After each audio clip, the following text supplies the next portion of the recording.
Hello and welcome. In this video, we will see a step-by-step demo of the Resource Capacity Planner Excel template. This is the second version of this template, and this template is available from Indzara.com. You will find the link to download this template in the video description below. And this template helps in determining the capacity of the resources and compare with the demand, and then determine if there are any resources who are underutilized or overutilized, and thus you can make changes to the capacity or the demand in order to achieve your goal on utilization rate. In this video, we will start with the blank template, and we will start entering the data step by step, and then see how the dashboard and the calendar can help us in resource capacity planning. Now let's get started. So now we have our template open, and this is how the template will be when you open it for the first time, because there won't be any data entered. However, in the info sheet, you will find very useful articles, the tips about using Excel templates. This is very important to read about how some important things to follow while using Excel templates, and then how to enter data in Excel tables is a recommended resource. If you are not familiar with Excel tables, please read this article. And then the user guide is essentially with screenshots, step-by-step instructions. We're going to do that in a video version now, but the user guide link will also have the same information, however, with screenshots and detailed text, which so you can follow along. And then you will have link to the support page. So, and also email us if there are any questions about the template. So now we'll move on to the data entry portion. So the first step is to enter in the settings sheet. In the settings sheet, we will enter the planning period. So the start date of the planning is 1st July 2018, and the end date is 30th September 2018. And you can change this to any other date. For example, I can just type in 12/31/2018 for December. Please make sure that this is a valid date. And I recognize that in different versions or installations of Excel, the date formats are a little bit different across the world. But make sure that when you have entered the data, you can go in here and make sure that it is recognizing it as a date. So by that, I mean, if Excel does not recognize it as a date, it might recognize it as text. In that case, it will not say, for example, 43465, even though we have entered 31st December. That's because that is the number representative value for this specific date. And so if you see all the values to be exactly the same, so for example, if I type an invalid information here, you will see that Excel treats that as text now, and you'll see everywhere it is actually putting in the same value because it doesn't recognize it as a date. But if I enter a valid date, then you will see that it is recognizing it as Monday, December 31st. How does it know? Because now it's treating it as a date value. So it is very important that you enter valid dates here. If you enter something else, then the template will not function. Okay, now the next step is to enter the weekends. So the weekends by default will be, capacity will be set as 0. Because we're not going to work during those days every week. So it'll be automatically set as 0 for every resource. There is also more fine control that you have. You can even choose this for every resource, which we will see soon. But this is more like if you want to set that for the entire company, certain days are not working days, then you can choose that here from this list of options that you have. The next is the holidays list, and this is, again, the capacity will be set as 0 for these holidays. In most companies, we will have holidays, and so during your planning period, if there are any holidays where the company resources will not be working, that is where you will enter the date. So I'm going to just type in here. And before I type in, I just want to mention that this is where the Excel table kind of begins.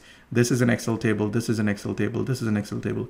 We will see more Excel tables in the next sheets as well. The idea is that you need to enter the data inside the table. And so this is not inside the table. How do I know that? For example, when I click here, I can see the table tools design ribbon kind of appear at the top. But then if I'm here, it won't appear. That is a clear signal that this cell is currently not in the table. This cell is also not in the table, but if you enter the data here, table will auto expand. But if I enter the data here, it will not auto expand. So for example, let me just type August 15th as one of my holidays. And now you can see that the table ends here. And if I enter in the immediate row, that's okay, Excel will expand. But if I enter a date here, it will not be part of the holidays table. So please ensure that you're entering it either inside the existing table or the next row after that. So I will enter September 3, hit enter, and now you'll see what happens is that now Excel has included this new entry as part of the table. If I click here, I'll see the table tools ribbon appear. So this is very, very important, how to enter the data in Excel tables. Now we have the holidays. I'm just going to enter 2 holidays just to keep it simple here. And the template can handle multiple projects, and we are going to see how it'll be useful. But I'm just going to enter a couple of projects for this demo, project A, project B.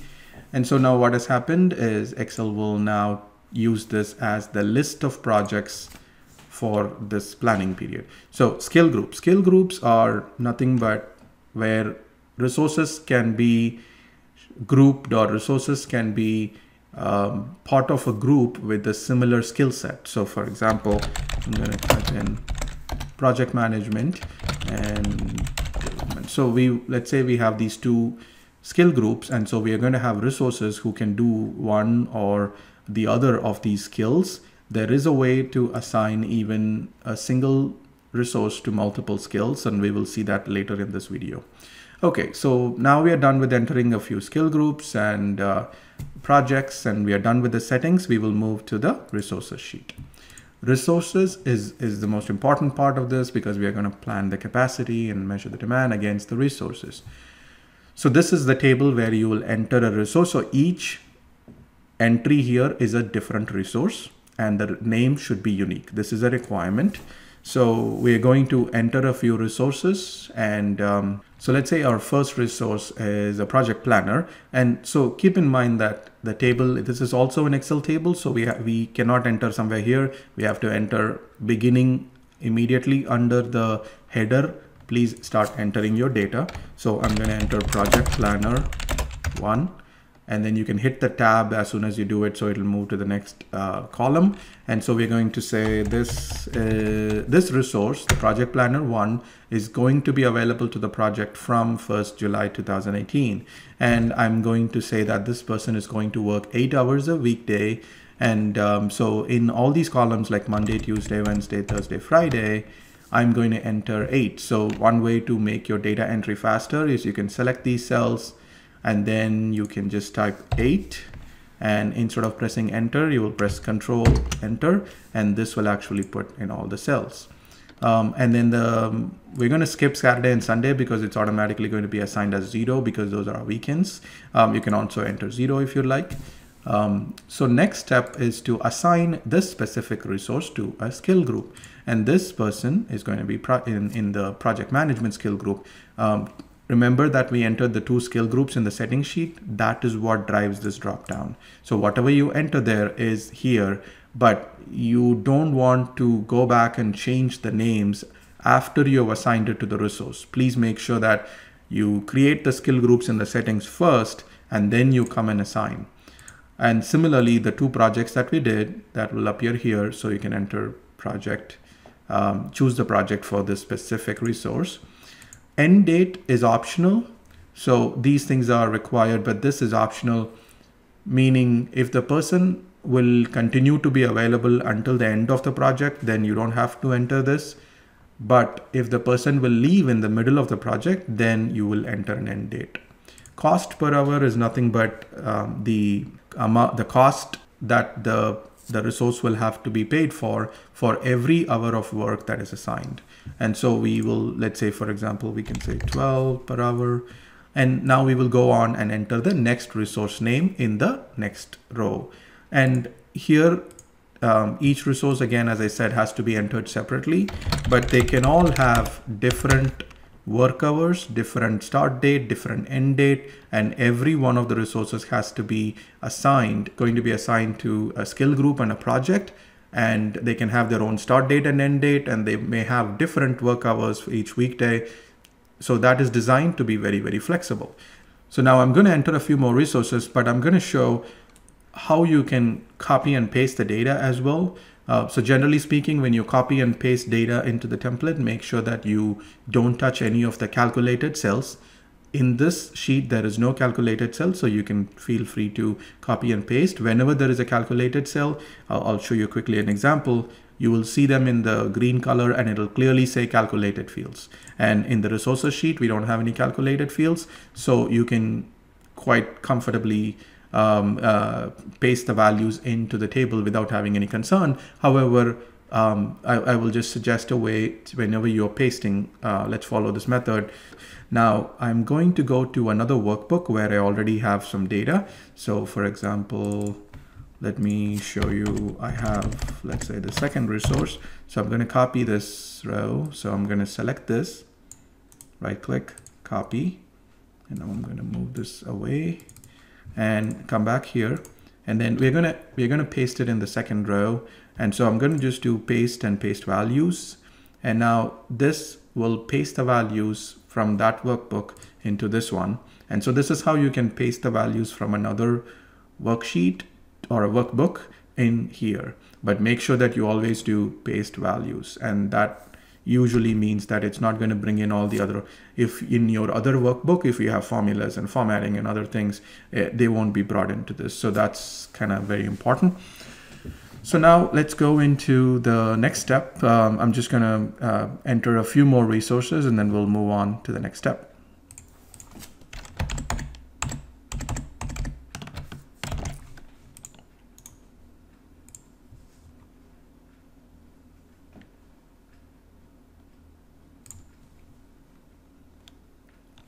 Okay, so now we have entered 6, and then so now we're going to move to the vacation overtime sheet. And the vacation overtime sheet is where we will enter specifically any vacation or overtime that each resource is going to take, so that we can have better, accurate capacity that's planned. And so this works in the same way. It's an Excel table. And so, for example, you can say resource name could be project planner 1. And this person, let's say, is going to take vacation from July 16th to July 18th. So that's 3 days. And each day, the person is going to be out for 8 hours. That means we're going to put -8. So we're doing -8 because it's vacation. If it's overtime, we'll do +8. Negative means the capacity will reduce, and then overtime means the capacity will increase. And so we do a positive. Important thing to consider here is that this person is taking vacation from 16th to 18th. And so in this case, we are entering -8 and not -24. And that's because this is daily hours, not the entire time duration of the vacation or overtime. So that is why we do -8 and not -24. And if it's another resource, let's say taking another day, so you go to the next row and then you will type in project planner 2. And if you enter a value that is not a valid value, then it'll automatically, give you an error saying this resource does not exist. But let's say this person is going to take only on 16th. And so in this case, the start and end date both should be the same, and we will do -8. And then one more example, let's say we do the project planner 2, and then the same person is going to take or do overtime on 21st July. So we will do 21st. Okay, that's not a valid date. So we'll just put it as 21. Okay, now this is overtime, so we will do just 8 instead of -8. So this is how you can keep entering vacation or overtime that each of your resources takes during the entire planning period. You can enter them here. Now we are done with this. We have entered the capacity inputs. Now we are moving into the demand inputs. In the demand input, what we are going to do is to enter the date the work is or the demand or the task has to be done, and then the resource, which we have to assign each task to a specific resource, and then how many hours of work is needed for that task. And so, for example, I can just choose date as from July 1st. We are going to assign developer for 7 hours of work. And please you can enter detail about the tasks, like what specific task that person is going to do for 7 hours. You can enter them here in text. It's optional, but that's more for your tracking purposes and documenting purposes, not going to be used in the calculation at all. Then we have a few calculated fields which will automatically populate. You don't have to change any of that. Please don't delete the columns. Please don't modify the formulas. So you can see that inside each of these there are formulas. You don't have to do anything. You can just focus on this portion and just keep entering your data row by row. So for example, I go and say on the same day, I want another resource developer 1, let's say I want them to work 6 hours. So you can just keep entering. These will automatically get populated and come down along with the table. You don't have to do anything. If you don't want to see them, you can hide them, but please don't delete or modify the calculations. This is the only place in the template where the formulas are exposed. So otherwise, everywhere else, the formulas will be protected from editing. Okay, so now I'm going to enter a lot more tasks so that we'll have a lot more data that we can look at the dashboard for. So now I've already collected the data in another workbook on the other window. So I'm going to just copy, and then I'm going to come over here, paste as values. So now this is going to paste all that data. You can see that I have 350 rows or something like that. And so now we have entered the data for demand. Now we're done. The granularity in which you enter the data here means, for example, I have entered every day, like July 1st, July 2nd, July 3rd, what the work is going to be done. But if in your case, you don't need to do daily level of tracking, you only need to do weekly, you can enter, for example, in the week of July 1st, I'm going to do, let's say 30 hours of work. So you can just enter one record for each resource for a week. So it doesn't have to be daily. You can do daily if you want to be very, very detailed, and that is important for your business scenario, then you can. But if you only need like weekly, then you can enter weekly. So the template is kind of flexible from that point of view. And then let's move on to we're done with the data entry. Now we move on to the output of the template. So let's go to the dashboard. Before I do that, I'm going to quickly change in the settings a 3-month window, because that's kind of what my data is set up to properly capture, so that we can walk through some specific scenarios on underutilization and overutilization, which will make a lot more sense in just a few minutes. So we have a 3-month planning period again. And so I'm going to go to the dashboard and I am going to refresh the calculation. So this is an important step because we use pivot tables in this template. It's very important that we refresh the calculations anytime you make changes to the input sheets, or anytime the first time you enter the data, then you have to refresh here. So I'm going to hit refresh. And now the template will use all the data and calculate everything we need. And it's going to tell us that we have totally 2 projects that are being planned for, 2 different skill groups and 6 resources.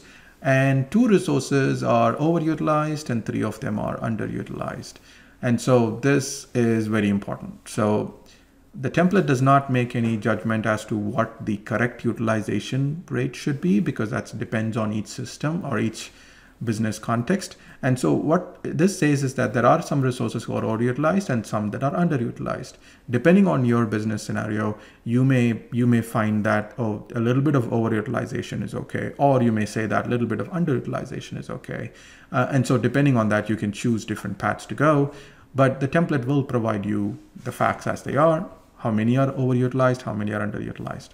Then on the left, you have the metrics around hours, capacity hours, demand hours, what's the surplus hours we have, what's the total utilization rate aggregate, and then same numbers in terms of cost. You can see the total dollar value in terms of capacity, demand, and surplus and utilization from a cost perspective. So one thing you can do here, if you want to change the currency, you don't want the dollar symbol, you can do Control G and then choose CURR for currency, hit OK. And now we will do Control-1 to change the formatting, and you can change it to another, any other currency and hit OK. And now the currency will change. So this is kind of how you can easily change the currency. I'm going to do undo, and let's keep the dollars as they are.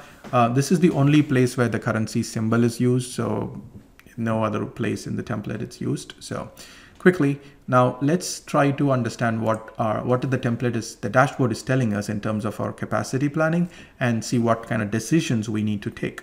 Now, the first thing is overutilization and underutilization. The overutilization is where the resources demand is higher than the capacity. We won't be able to finish these projects if we are not assigning extra time or reducing the demand. And so this is overutilization. On the right side, you have underutilization. In this demo, I'm just going to focus on how can we reduce or eliminate the overutilization. You can follow the same steps and methodology if you are trying to address underutilization as well. Now, the first thing it tells us is there are two projects where there is one resource each. For example, let's just follow the project B. Project B has one resource which has a capacity of 360 hours, but is overutilized by 39 hours. That means this resource is being assigned to 399 hours of work, but it has only capacity of 360. That means we have 39 more hours that cannot be completed with the existing capacity. So this is the piece that we need to address. Keep in mind that here, a project can have a resource who is overutilized. The same project can have, for example, project B has another resource who has a capacity of 504 hours, but that resource has actually 80 more hours to spare, meaning the actual demand for this resource is only 424, but it has a capacity of 504. There are 80 more hours that can be used for something. So it's interesting because the same project has one resource who's overutilized and one resource who's underutilized. And this is quite common. And so what we're going to do is in this, we'll talk about some steps to address this overutilization. Now, in the next table, we have the same data, but from a skill group level. So we can see that the overutilization is happening in development skill group, not in the project management skill group. Project management skill group actually has two resources who are underutilized. And so you can see that there is each skill group has a different rate of utilization. And the last table is specific resources who are overutilized and underutilized. Developer 3 and 2, they have overutilization. And then the project planner 1 and 2 and developer 1 have more hours that they can use for some other tasks. This is what the template, the dashboard summary tells us. And if you scroll to the right, you will be able to see the same, similar, not the same, but data by project, by skill group, by resource. And then it'll give you the comparison of capacity and demand. So the capacity is 1,236 hours for project A, but the demand is only 1,102. And similarly here for project B, by skill group, by each resource. So you can see that developer 3, the demand is higher than the capacity, but project planner 2 and project planner 1, their capacity is higher than the demand. The demand is the darker color bar with the label. Same is provided in the next chart, set of charts, but then here we show the cost instead of the number of hours. Otherwise, everything is exactly the same. And you can see how much the dollar for the demand is higher than the capacity for each resource or each skill group or each project. Now, we're gonna spend more time over here because we need to figure out how we can address the overutilization here that's happening. So the first thing is, let's focus on the 5 hours of overutilization that's happening in project A. And so you can use the filters or the slicers in this dashboard to narrow down your data set. So I'm going to click on project A because I want to understand and address the issue there. So project A has one resource who has overutilized for 5 hours. The same project has 2 resources who have unutilized resources, right? So let's figure out what's happening. So developer 2 has 5 hours of overutilization. Developer 1 in the same project has 37 hours to spare. And so clearly we should be able to reassign some tasks so that the developer 2 task can be given to developer 1, and that should address this issue. So let's see how we can do this. So we go to the demand sheet. We want to pick developer 2. And so we want to assign one of these tasks to developer 1 so that it can be completed, right? So developer 2, I'm just going to pick this one because this has 5 hours, which is kind of what we want.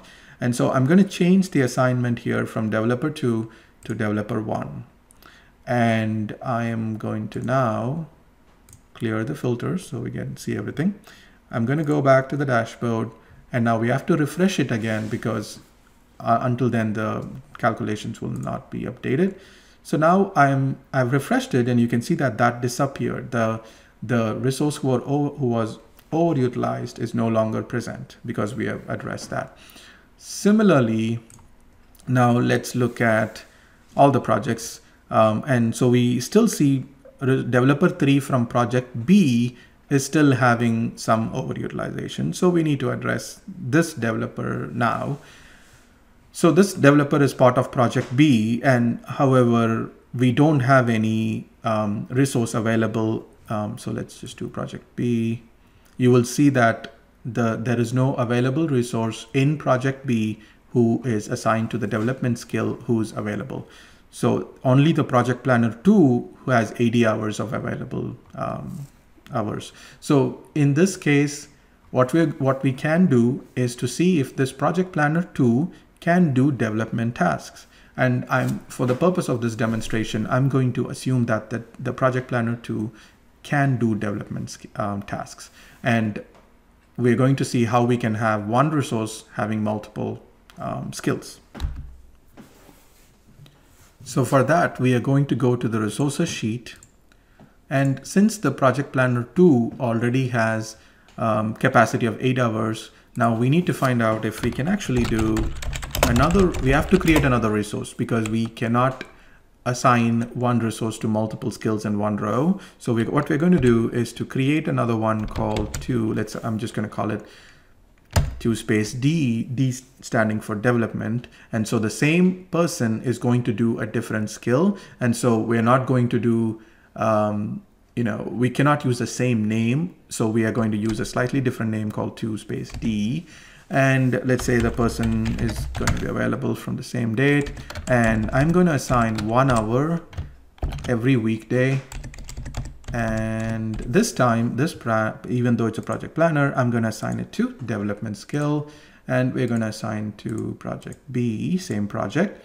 And let's say the cost is the same. So I'm going to just type 12. So what has happened now is we have taken this project planner resource, but now we have assigned that to a different skill set as well.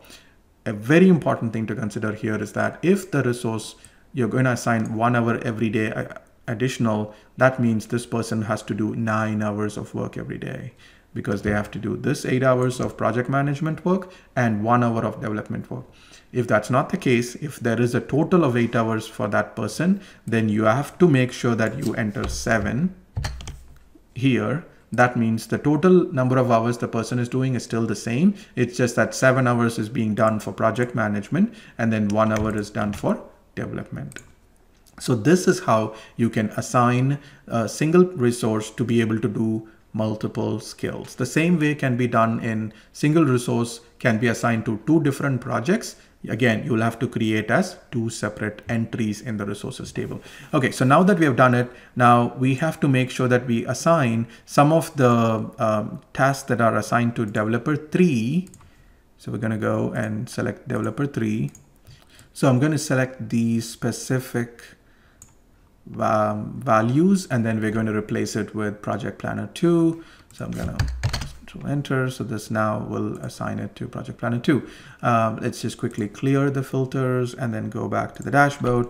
So again, we have to refresh the calculations because we have made some changes to the input data. So I'm going to hit refresh, and you will see now that there are no overutilized resources in Project B. I'm going to clear the filter on the project so that I can see all of them. And you can see that overall overutilized is 0, underutilized is 5. And you can also see that we have opportunities to filter by specific skill group or specific resource. And this is how it allows you all the flexibility when you're doing this planning and tweaking your plan, tweaking your capacity and the demand so that you can achieve the plan that you want to have for your projects. So this is how the dashboard can be helpful. Keep in mind that this is aggregate data. Aggregate means throughout the entire planning period, from the start to the finish, totally for the total period, we take the capacity and then compare with the demand. But where the next sheet, the calendar, is useful is where you want to see the capacity and the plan by every day or every week, depending on how much data, granular data you have entered in the demand sheet. So let's go there. This is a very important sheet because even though for the total planning period, something is under the capacity is greater than the demand, you may find some interesting insights from the calendar sheet. So I'll just give you a quick overview of what the options are. So you can choose to see resource by resource, or I can say, show me all the skill groups and then show me the capacity, or I can choose project and it'll give me the project data. So let's go back to resource. This is the capacity. We are seeing the capacity in hours every week. So you can see every week, each resource, how much capacity they have in a number of hours. If I want to see the demand, then I can change it. And now I can see the demand for each resource. Now, if I want to see whether there is a surplus or deficit, I can do this. And now you will see that there are some weeks where there is a surplus, some weeks there is a demand. But overall, totally, there is surplus. But every week, sometimes there is a deficit. So this is where the calendar becomes extremely helpful, because now it'll allow you to say, hey, during this week, we are going to be behind, but we have additional surplus in the weeks before and after. So you would be able to make up. But in your business scenario, if you think that every week you have to hit the demand without fail, then you need to make sure that you go for the specific tasks in this week and then make changes to who it is assigned so that you're able to deliver. For example, in the same week here, you can see that Project Planner 1 has additional or deficit, meaning will not be able to complete all the tasks. But Project Planner 2 has additional capacity. So it might be possible that you have to assign some of the tasks between the different project planners in order to make sure that the work for that week is completely done. So this is highly effective on a more day-to-day or week-by-week operational planning, whereas the dashboard gives you a complete picture for the entire duration of the planning period. Okay, now you have more options. You can do cost, you can do hours. So if you do cost, then everything will become based on cost value. And if I want to look at it daily, then I can do this. Now I'll see daily what's happening. Again, if your data that you have entered is daily in the demand, you can use this view. But if you only entered weekly, then you can choose weekly. You can always go to a higher granularity, meaning more aggregate. So when we go to monthly, now it'll group all the weeks together and then give you by month. And so you can always go and aggregate the data at a higher unit, but then you cannot go finer. And so that's where if you enter daily demand data, then you will be able to use all these other options. If you enter only weekly data, then you won't be able to use the daily effectively. Okay, so now you have quarterly and annual options as well. Last, you also have slicers. So you can say, I only want to see project A resources, then only they will appear here. And you can also filter by skill group or specific resource, and you can change all these settings. So very, very flexible and interactive, and a great tool for you to specifically narrow down to a resource or a skill that you want to make sure that there is enough capacity, and identify where there is a lack of capacity, and then so that you can update. If there is a lack of capacity, then you can either go to the resources sheet and add more hours to a resource, or you can add more resources. And you can also add temporary resource for a short duration from a start date to an end date. That means your capacity will increase. You can also increase capacity by going and increasing specific dates as overtime, or you can also reduce the capacity. If you have more capacity than demand, then you can come in and enter vacation. That will reduce the capacity. And so you have a lot of control over changing your capacity and the demand, and tweak it so that you are achieving the summary of capacity planning metrics that you want to achieve. And so this is designed as a tool to help you achieve that, and it is designed to be as flexible and interactive as possible. That covers the two important sheets of output. And if you have any questions on any of the topics that we covered in this video, please post them in the comments and we'll get back to you as soon as I can. You can download this template from indzara.com. And thank you very much for watching this video.